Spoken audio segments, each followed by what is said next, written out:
The high-concept thriller always has the potential to be an exciting ride as the filmmakers plop a character into an intense situation they need to get out of.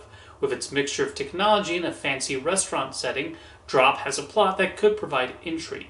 While one does begin to wonder who's responsible for sending threatening messages, the film never rises above a standard thriller and doesn't go quite as crazy as it could have.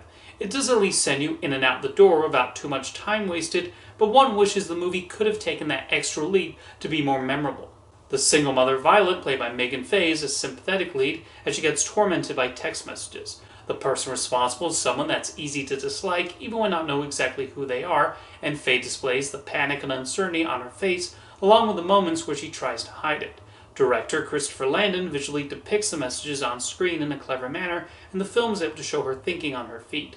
Like Violet, one is constantly looking around the restaurant to figure out who might be the one forcing her to do these things. The restaurant set is a particularly well-utilized bit of production design, make sure we know where everything is. However, at a certain point, the movie just sort of spins its wheels and gets a bit repetitive, and even with the absurdity of its concept, Drop surprisingly plays things safe through a lot of the runtime. A lot of the movie consists of Violet looking around, getting text messages, and coming up with an excuse for her behavior, and we get some variation of the scenario every few scenes.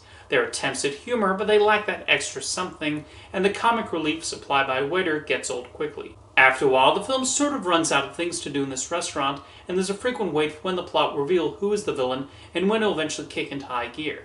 It's only around the third act when Drop takes things up to 11, but one wonders why it did not do this sooner. The movie plays things surprisingly straight for the most part, which is odd, seeing as most go to these sorts of thrillers to see the wild situations play out. Drop is a passable enough piece of entertainment, but never quite rises above that. It's a routine thriller in execution, and is even surprisingly lacking in tension.